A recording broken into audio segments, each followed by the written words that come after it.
சமீப காலமாவே இந்த அணு ஆயுதம் அப்படிங்கிறது ஹைலைட் ஆயிட்டே இருக்கு. இந்த நியூக்ளியர் பவர்டு, இந்த நியூக்ளியர் அப்படிங்கிறது வந்து பார்த்தீங்கன்னா ஹைலைட் ஆயிட்டே இருக்கு. Iran nuclear related enrichment, uranium enrichment attack.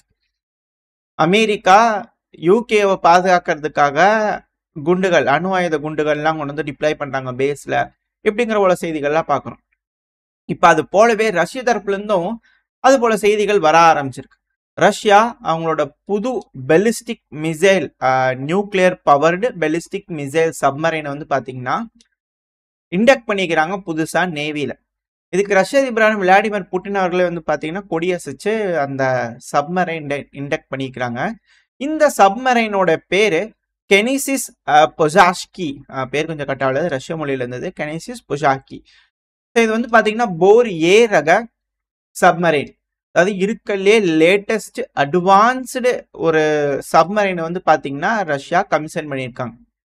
அதாவது செஞ்சு நேவில இண்டக்ட் பண்ணிக்கிறாங்க ஒரு புது சப்மரைன். இத ப்ராஜெக்ட் 955A அப்படிங்கிறது போலையும் சொல்லுவாங்க. Latest generation.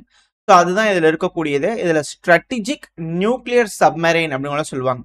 இல்ல புலாவா கிளாஸ் இன்டர் கான்டினென்டல் பெலிஸ்டிக் மிசைலும் இருக்கு, ICBM. அதாவது கண்டம் விட்டு கண்டம் போகக்கூடிய பெலிஸ்டிக் மிசைல் சப்மரைன்ல. இந்த சப்மரைன் ஸ்டெல்த், அதுவும் நியூக்ளியர் பவர்டு. ஒரு தடவை இண்டக்ட் பண்ணிட்டாங்கன்னா பல வருஷ காலங்களுக்கு இதுக்கு ரீஃபியூல் பண்ணும் அப்படின்ற நீடே கிடையாது. அந்த க்ரூக்கு ஃபுட் இருக்கிற வரைக்கும், அந்த க்ரூக்கு எபிலிட்டி இருக்கிற வரைக்கும் இந்த சப்மரைன் கடலுக்கு அடியிலேயே இருக்கும். எந்த பகுதிக்கு வேணாலும் இந்த சப்மரைனால போக முடியும். ரீஃபியூல் இல்லாம ஃபுட்டு மட்டும் இருந்ததுன்னா போதும். உள்ள இருக்கக்கூடிய க்ரூவோட ஸ்டெபிலிட்டியை பொறுத்து தான் எல்லாமே இருக்கு. அந்த அளவுக்கு டிஸ்டன்ஸ் இந்த சப்மரைனால போக முடியும். ஸோ போய் அங்கிருந்து கண்டம் விட்டு கண்டம் தாண்டக்கூடிய அணு ஆயுதம் இருக்கக்கூடிய பெலிஸ்டிக் மிசைல். ஸோ எந்த அளவுக்கு அட்வான்ஸ்டான சப்மரைன் இது. இதுல ஸ்டெல்த், மெனியூவரபிலிட்டி, பல விஷயங்கள் இதுல இருக்கு. ரஷ்யாவோட லேட்டஸ்ட் சப்மரைனை இப்ப இண்டக்ட் பண்ணிக்கிறான். அதாவது இது கூட பெரிய விஷயம் இல்லை அப்படிங்கிற சொல்லிடலாம். என்னப்பா சப்மரைன் இண்டக்ட் பண்ணிக்கிறாங்க, அது இன்னும் அணு ஆயுதம், இது கூட பெரிய விஷயம் இல்லையா அப்படிங்கிற கேட்டீங்கன்னா, ரஷ்ய அதிபரான விளாடிமிர் புட்டின் அவர்கள் கொடுக்கக்கூடிய ஸ்டேட்மெண்ட். இது இண்டக்ட் பண்ணதுக்கு அப்புறமா அவர் என்ன பேசிக்கிறார் அப்படின்னா, 70க்கும் மேற்பட்ட கப்பல்கள் பல்வேறு தயாரிக்கும் நிலையில ரஷ்யாவோட கப்பல் கட்டும் தொழிற்சாலைகள்ல இருக்கு. அதாவது 70 கப்பல்களை அட் அ டைம்ல ரெடி பண்ணிட்டு இருக்கிறாங்க ரஷ்யா. அதுதான் இதுல இருக்கக்கூடிய ஹைலைட். இதுல இது எல்லாத்துக்கும் மேல இதே ஷெவ்மாஷ்ல வந்து பாத்தீங்கன்னா 6 நியூக்ளியர் சப்மரைனும் கட்டுறதுக்கு பிளான் பண்ணியிருக்கோம். 2030 உள்ள வந்து பண்ணா ரெடி ஆயிரும் அப்படிங்கிறது போல ரஷ்ய அதிபரான விளாடிமிர் புட்டின் அவர்கள் தரப்பு ஸ்டேட்மெண்ட் வந்திருக்கு. ஸோ இதுதான் ஹைலைட். ஸோ அந்த அளவுக்கு இந்த கப்பல் கட்டும் தொழிற்சாலைகள்ல அடுத்தடுத்த கட்ட வளர்ச்சி நோக்கி போயிட்டு இருக்காங்க. இத்தனை நாளா ரஷ்யாவுக்கு இந்த கருங்கடல், சி ஆஃப் அசவ் அப்படின்ற ஆக்சஸ் இல்லாம இருந்துச்சு. இப்ப இது எல்லாமே ரஷ்யாவுக்கு இருக்கனால இவங்களோட வளர்ச்சி, கப்பல் கட்டும் வளர்ச்சி அப்படிங்கிறது அபரிவிதமா இருக்கும் அப்படிங்கிற மாற்று கருத்துல. ஏன்னா குளிர்காலங்கள்ல ரஷ்யாவோட கட்டுப்பாட்டுக்குள்ள இருக்கக்கூடிய கடல் பகுதிகள்லாம் ஃப்ரீஸ் ஆயிரும். ஆனா இப்போ இந்த சி ஆஃப் அசவ், பிளாக் சி அப்படிங்கிறதெல்லாம் வந்து பாத்தீங்கன்னா கருங்கடல் அப்படிங்கிறதெல்லாம் எப்பவுமே ஆக்சஸ் பண்ணக்கூடிய வகையில ரஷ்யாவுக்கு இருக்கு. வர்த்தகத்துக்கும் சரி, இராணுவ ரீதியாகவும் சரி, அதாவது நேவல் ரீதியாகவும் சரி, ரஷ்யாவுக்கு வேற விதமான ஒரு ஆக்சஸ் கொடுக்கும். இந்த நேவல் சூப்பர் மர்சிக்கு ரஷ்யாவுக்கு ஒரு டோரை ஓபன் பண்ணி விடும் இந்த கருங்கடல், சி ஆஃப் அசவ் அப்படின்னு சொன்னா மாற்றுக்கருத்துல. அடுத்த பிரேக்கிங் நியூஸ் அப்படின்னா அமெரிக்காக்கு. அதாவது அமெரிக்காவோட சிம்ம சொப்பனமா இருக்கக்கூடிய ஒரு டெக்னாலஜி அப்படின்னா ஸ்டார்லிங்க். இந்த ஸ்டார்லிங்க் உலகம் முழுவதும் ஸ்தம்பிச்சு போயிருக்கு. திடீர்னு அது வேலை செய்யாம போயிருச்சு. ஸ்டார்லிங்கோட வெப்சைட்லயே இதை வந்து பாத்தீங்கன்னா ஹைலைட் பண்ணிக்கிறாங்க. இப்போதைக்கு பிரச்சனையா இருக்கு, கவலைப்படாதீங்க, எங்க டீம் ரெடி பண்ணிட்டு இருக்கிறாங்க அப்படிங்கிறது போல. சேட்டலைட் ஒன்ஸ் இந்த சேட்டலைட்ஸ் எல்லாம் உலகத்துல மேல ஸ்பேஸ்ல சுத்திட்டு இருக்கும்போது இந்த உலகத்துல இருக்கிறவங்க எந்த இடத்துல இருந்து வேணாலும் ஸ்டார்லிங்க் அந்த பீம் எனேபிள் பண்ணியிருக்கக்கூடிய இடங்கள்ல யூஸ் பண்ணிக்கலாம். தங்கு தடை இல்லாம நம்ம வாங்கியிருந்தோம்னா யூஸ் பண்ணிருக்கலாம். இது போல பல்வேறு பெனிஃபிட்ஸ் இந்த ஸ்டார்லிங்க்னால இருக்கு. இத ராணுவமும் பயன்படுத்துறாங்க. உலகம் முழுவதும் இந்த சேட்டலைட்ஸ் எல்லாம் பல ஆயிரக்கணக்கான சேட்டலைட்ஸ் இருக்கிறதுனால மிலிட்ரிஸும் வந்து பாத்தீங்கன்னா இது யூஸ் பண்றாங்க. உக்ரைனோட மிலிட்ரி அதிகப்படியா இது யூஸ் பண்ணிக்கிறாங்க. உக்ரைன் தான் ஃபர்ஸ்ட் ரிப்போர்ட் பண்ணாங்க, எங்க வேலை செய்யல, என்னாச்சுன்னு பாருங்க அப்படிங்கிறதோட உக்ரைன் தரப்பு தான் கதறல்கள் வந்திருக்கு. ஏன்னா உக்ரைனோட ட்ரோன்கள் பிரத்யேகமா இந்த ஸ்டார்லிங்கை யூஸ் பண்ணி வேலை செய்யற மாதிரியான வடிவமைப்புல வந்து பாத்தீங்கன்னா இருக்கு. ஏன்னா சேட்டலைட்டை மட்டும்தான் ஹேக் பண்ண முடியாது. அந்த கம்யூனிகேஷன் மட்டும்தான் ஓரளவுக்கு இருக்கும்.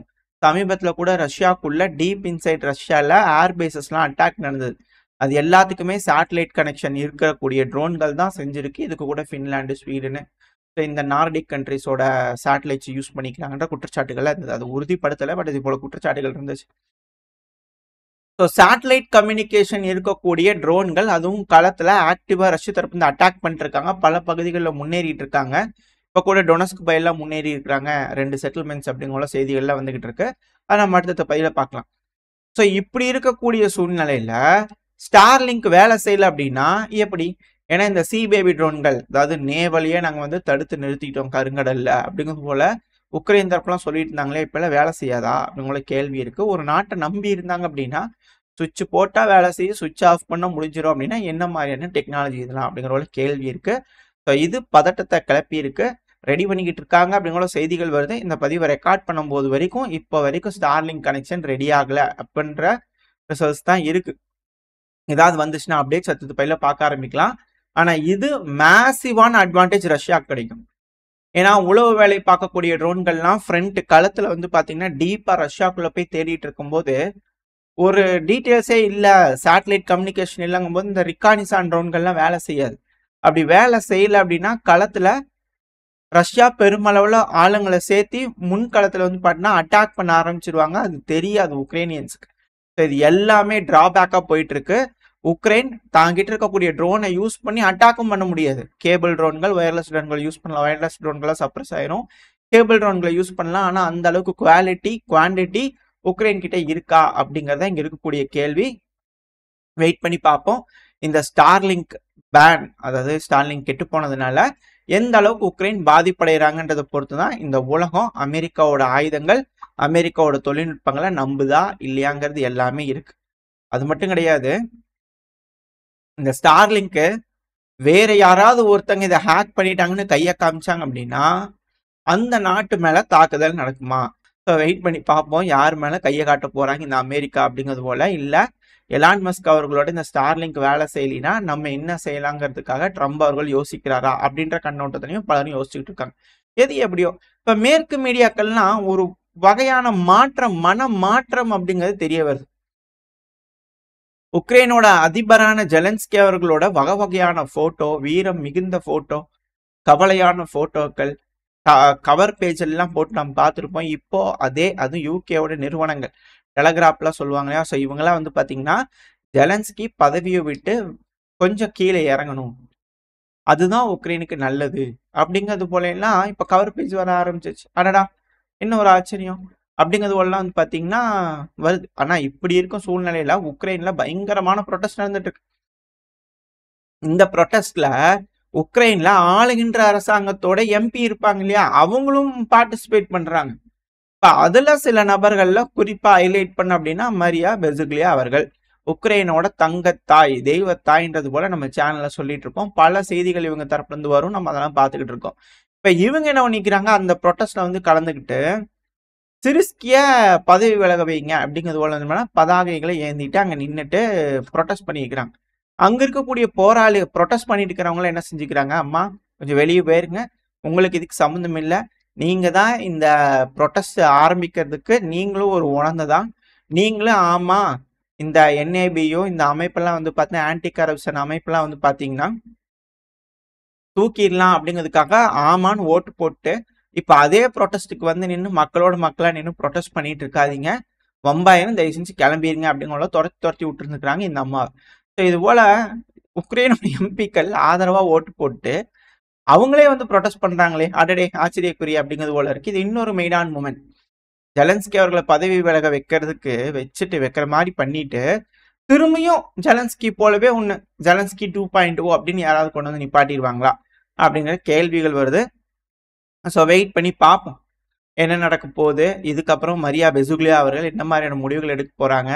ஏன்னா இதெல்லாம் ஹைலைட் பண்ணி காமிச்சிருந்தோம், ஒரு வேளை இவங்களுக்கு அப்புறம் இவங்கெல்லாம் நிற்கிறதுக்கு வாய்ப்பு இருக்கு அப்படிங்கிறது போல. இது போலதான் நடந்துச்சு. விக்டர் யானுகோவிச் அவர்கள் இருக்கும்போது அங்க நின்னவங்கலாம் ஆட்சி ஆள்றதுக்கு வந்துட்டு இருந்தாங்க. அது போல நம்மளும் பண்ணலாமான்னு ஒரு எண்ணம் இருக்குமா என்னமோ தெரியல. அடுத்தது வந்து பாருங்க, இது போல உக்ரைன்ல பல இடங்களையும் ப்ரொட்டஸ்ட் நடந்துட்டு இருக்கு. இப்படி இருக்கும்போது உக்ரைனோட கேபிட்டல் கீவ், சென்ட்ரல் கீவ்ல வந்து பாத்தீங்கன்னா ஒரு அம்மா குண்டு வந்து பார்த்தீங்கன்னா கட்டிட்டு கேஃப்குள்ள போயிருக்கிறாங்க. நல்ல வேலையா அது வெடிக்கல. அங்க இருக்கக்கூடிய உக்ரைனோட இன்டெலிஜென்ஸ் வந்து பார்த்தீங்கன்னா, அத கண்டுபிடிச்சு எடுத்துட்டாங்க. உக்ரைனோட இன்டெலிஜென்ஸ் என்ன சொல்றாங்கன்னா, இந்த அம்மாவ ரஷ்யா ஹையர் பண்ணிட்டாங்க அப்படிங்கிற சொல்றாங்க. ஆனா அந்த அம்மா கிட்ட கேட்டா என்ன சொல்றாங்கன்னா, எங்க புருஷன் என் குழந்தைங்கலாம் புடிச்சிட்டு போயிட்டாங்க. அதனால நான் குண்ட கட்டிட்டு வந்து இங்க உக்காந்துட்டேன். அந்த ஆள் வருவாங்க. டிசிசி ஆளுங்க இங்க தான் அடிக்கடி வருவாங்க. தெரிஞ்சுக்கிட்டு நான் இங்க வந்தேன் அப்படிங்கிறவங்கள அவங்க தரப்புன்னு சொல்றாங்க. எது எப்படியோ ரஷ்யா அனுப்பிச்சாங்களா இல்ல இந்த அம்மாவா வந்துச்சான்னு தெரியல. ஆனா ஒரு குண்டு வெடிப்பு இருந்திருக்குது. அசம்பாவிதம் நடக்காம தடுத்து இருந்துக்கிறாங்க. அது சென்ட்ரல் கீவ்ல இருக்கக்கூடிய ஒரு கெஃபேல இது போல நடக்குது அப்படின்னா உக்ரைனும் சேஃப் இல்லப்பா அப்படிங்கிறது தான் இதுல இருக்கக்கூடிய மிக முக்கியமான விஷயம். அதுவும் வந்து பாத்தீங்கன்னா இதுல இன்னொரு பாயிண்ட் என்னன்னா 1.5 கேஜி ஈக்குவலண்ட் ஆஃப் டிஎன்டி அந்த அளவுக்கான வெடிமருந்து உங்களுக்கு எப்படி கிடைச்சது, எங்கிருந்து கிடைச்சது அப்படிங்கிற கேள்விகள் இருக்கு. எல்லாமே பிளாக் மார்க்கெட்டா? பிளாக் மார்க்கெட்ல உக்ரைனோட ராணுவ வீரர்கள் ஆயுதங்களை விற்கிறாங்களே, அது வேற வழியா திரும்பி உக்ரைன்ல இருக்கக்கூடிய நபர்களே உக்ரைனுக்கு எதிராக பயன்படுத்துற மாதிரி வந்துருதா அப்படிங்கிற கேள்விகளும் கேட்க ஆரம்பிச்சிருக்காங்க. எங்கேயோ கோட்டை விட்டுட்டு இருக்கிறாங்க உக்ரைன்.